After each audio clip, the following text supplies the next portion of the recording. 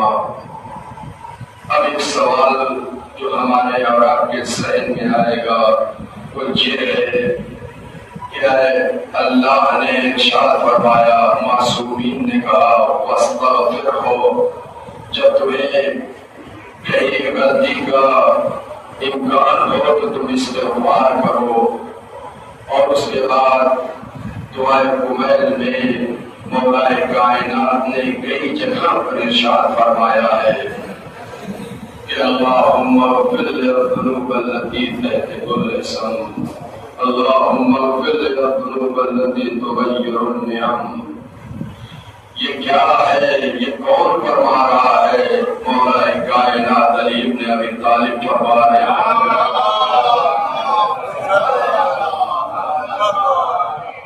پروردگارا ہمارے گناہوں کی مغفرت فرما، پروردگارا ہمارے ان گناہوں کی مغفرت فرما جس کی وجہ سے میری دعائیں تم تک نہیں پہنچ پا رہی ہیں۔ اب سوال یہاں پر یہ وجود میں آتا ہے کہ ائمہ معصومین علیہ السلام وہ ہیں جن کے یہاں خطا کا امکان نہیں ہے، جن کے یہاں کسی قسم کا نقص نہیں ہے، جن کے یہاں کسی قسم کا عیب نہیں پایا جا رہا ہے، کیونکہ ائمہ معصومین یہ کہتے ہیں اللہم اغفر لی الذنوب التي تحت الاسم۔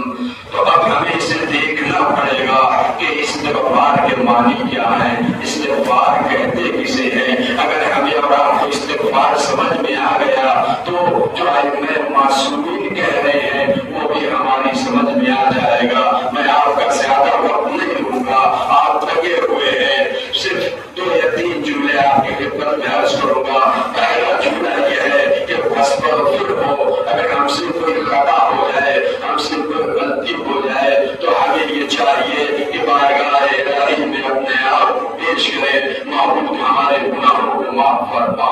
واستغفر ہو یہ استغفار ہے، یعنی ہمیں اور آپ کو چاہیے کہ ہم توبہ کریں، اور یہ توبہ جو ہے انسان کی مغفرت کا سبب بنتا ہے۔ تو ائمہ معصومین علیہ السلام، ایک مرتبہ میرا اور آپ کا پہلا امام بیٹھا ہوا ہے، ایک مقام پر بیٹھا ہوا ہے، وہاں تنہا نہیں ہے بلکہ مولا کائنات کے ساتھ بہت سے افراد بیٹھے ہوئے ہیں، وہ بھی بیٹھے ہوئے ہیں جو علی کو دوست رکھتے تھے، وہ بھی بیٹھے ہوئے ہیں جو علی سے دوست رکھ رہے تھے، سارے لوگ بیٹھے ہوئے ہیں، میرا مولا بیٹھا ہوا ہے۔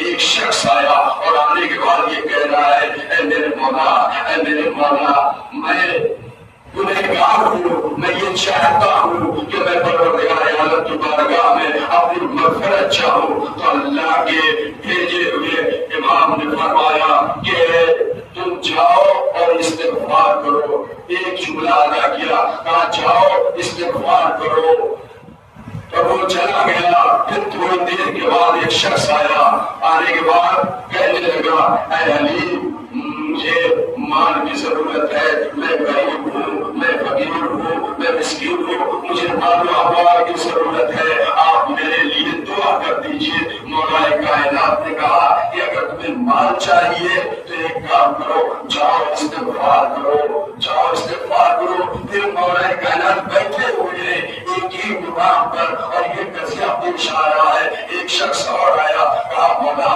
میں بے اولاد ہوں، میرے پاس اولاد نہیں ہے، میرے پاس لڑکا نہیں ہے، میرے پاس میری نسل کو آگے بڑھانے والا کوئی نہیں ہے، کوئی دعا بتائیے، کوئی دعا بتائیے۔ مولا نے ایک جملہ کا مستغفر ہو، اگر تمہیں اولاد چاہیے تو استغفار تو استغفار کرو، اگر تمہیں نسل آگے لے جانا ہے تو استغفار کرو۔ 3 جملہ ہو گیا، لیکن اس کے بعد وہ لوگ تو چلے گئے، جو افراد بیٹھے ہوئے تھے ان کے دل میں ایک خلبلی مچی، ایک سوال اٹھنے لگا اور سوال کرنے پر مجبور ہو گئے۔ پھر تیسرا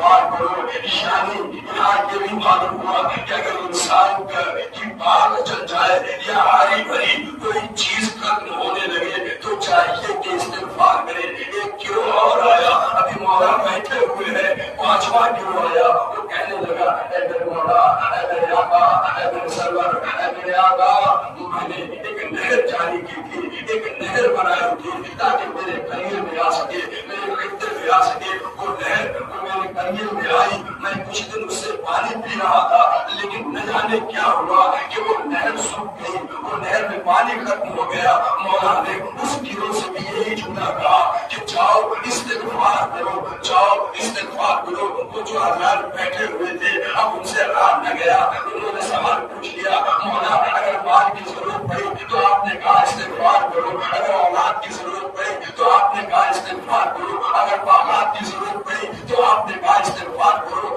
اگر پانی کی ضرورت پڑی تو آپ نے کہا استغفار کرو. ایک ہی وقت میں ایک ہی نسخہ آپ بیان کر رہے ہیں. اگر آپ کو اولاد چاہیے تو استغفار کرو, اگر آپ کو مال چاہیے تو استغفار کرو, اگر ہماری دعائیں قبول نہیں ہو رہی ہے تو استغفار کرو. مولا ایسا کیوں کہہ رہے ہیں؟ ایک ہی وقت میں آپ ہر ایک کو ایک ہی دعا بتا رہے ہیں, ایک ہی نسخہ بیان کر رہے ہیں. ایک مرتبہ میرے مولا نے کہا, میرے مولا نے کہا کیا تم نے قرآن کی آیت کو نہیں پڑھا؟ کون سی آیت؟ پروردگار وہ ہے جو تمہاری مدد کرے گا, مال سے مدد کرے گا, وہ کنینا سے مدد کرے گا, جنات سے مدد کرے گا. وہ ہے جو تمہاری مالو اموالو بنین سے مدد کرے گا. یعنی معلوم یہ ہوا, اب وہ حضرات جو بیٹھے ہوئے تھے انہوں نے کہا ایک جملہ کا, مولا ایسا لگ رہا ہے, ایسا لگ رہا ہے اس آیت کو میں نے پہلی بار سنا ہے. میں ایک جملہ کہوں, تم نے پہلی بار سنا ہے, وہی سنتے ہیں, وہی یاد رکھتے ہیں جو رسول کے ہمیشہ ساتھ ساتھ چلتے ہیں. یاد رکھا. ایک صلوات پڑھے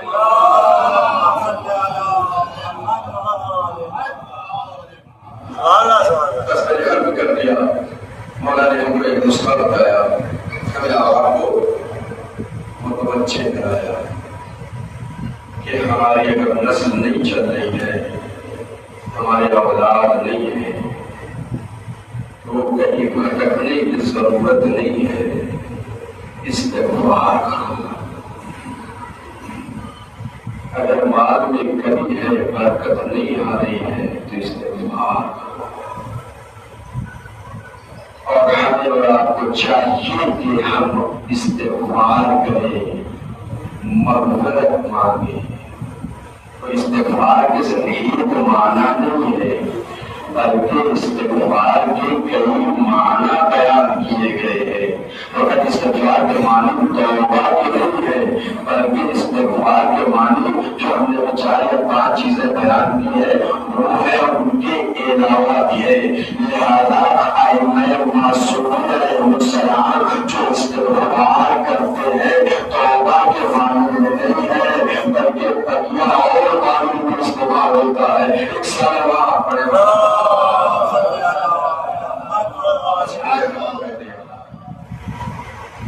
استغفار کرو. اگر ہماری دعائیں قبول نہیں ہوتی تو استغفار کرو. اللہ 6 محرم ختم ہونے والی ہے. کاروانی کربلا, ہر مائیں اپنی بچوں کو آمادہ کر رہی ہے. جو روز عاشور آئے گا اپنے بچوں کو حسین پر قربان کرنا ہے. بس ہزاروں 3 جملے مسائل میں پڑھوں گا, اس سے زیادہ زحمت نہیں دوں گا. مختلف کربلا نے لکھا کہ علی اکبر حسین کے پاس آئے, کہا بابا مجھے مرنے کی اجازت دے دیجیے. تو حسین نے علی اکبر کے چہرے کو دیکھا, سر سے لے کر پیر کو دیکھا, ایک جملہ کا علی اکبر کیا اسی دن کے لیے یہ میں نے پالا تھا. ہزاروں چاہو اپنی اماں سے اجازت لے لو. جناب علی اکبر گئے واپس آئے. علی اکبر جانے لگے. کچھ دور چلے تھے. ضرور آپ سے سر نہ ہو سکا. ایک مرتبہ آپ شکل پیغمبر کی طرف دوڑتے ہوئے چلے. بیٹا علی اکبر آپ جو علی اکبر مل کر دیکھا تو کیا دیکھا؟ میرا صحیح باپ سید کربلا پر گرا ہوا ہے. علی اکبر حسین بابا کو گلے سے لگایا. بابا آپ نے تو رخصت کر دیا تھا. بابا آپ نے تو الوداع کر دیا تھا. پھر آپ پیچھے کیوں آئے ہیں؟ ایک مرتبہ حسین نے کہا بیٹا علی اکبر اگر تم صاحب اولاد ہوتے تو تم درد کرتے. بس اتنا ہی چھوڑا. حسین نے کہا. علی اکبر میدان میں چلے گئے. دوبارہ واپس آئے. کہا بابا مجھے پیاس کی شدت مارے ڈال رہی ہے. بابا میں بہت پیاسا ہوں. حسین نے انگوٹھی اٹھائی. جناب علی اکبر کے تمام مل کے اس کے بعد دوسرا جو عمل انجام دیا ہے یہ دوسرا عمل جو حسین نے انجام دیا ہے وہ یہ ہے کہ بیٹا علی اکبر پیار زیادہ لگی ہوئی ہے.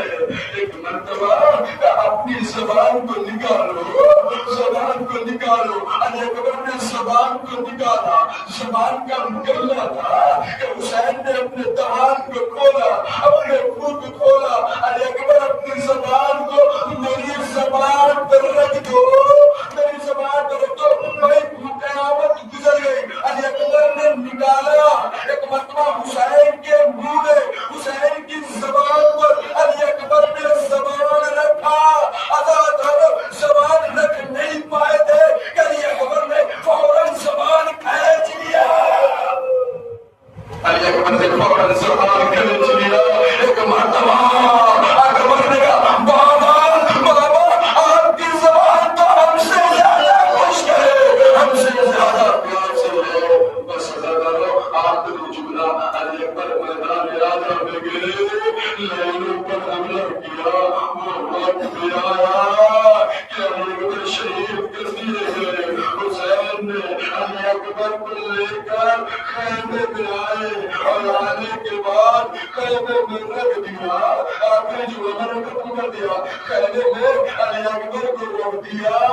ایک مرتبہ زینب کی نگاہوں میں ایک عجب منظر دیکھا. کیا دیکھا کہ سب لوگ موجود ہیں لیکن ان میں لیلا نظر نہیں آ رہی ہے. مادر علی اکبر دکھائی نہیں دے رہی ہے. ایک مرتبہ جناب زینب نکلی. اس خیمے میں گئی جہاں ان میں لیلا رہا کرتی تھی. جیسے خیمے میں وہ آئی ہوئی ہے. کیا دیکھتی ہے بھابھی نکلنا چاہ رہی ہے لیکن نکل نہیں پا رہی ہے. در خیمہ کا در دکھائی نہیں دے رہا ہے. ایک مرتبہ زینب نے پوچھا بھابھی ام لیلا کیا ہوا, کیوں نہیں نکل پا رہی ہو؟ کیا جب سے میں نے علی اکبر کے مرنے کی خبر سنی ہے, جب سے میں نے علی اکبر کے مرنے کی خبر سنی ہے میری آنکھوں کے سامنے تھوڑا سا نظر آ رہا ہے, مجھے دکھائی نہیں دے رہا ہے.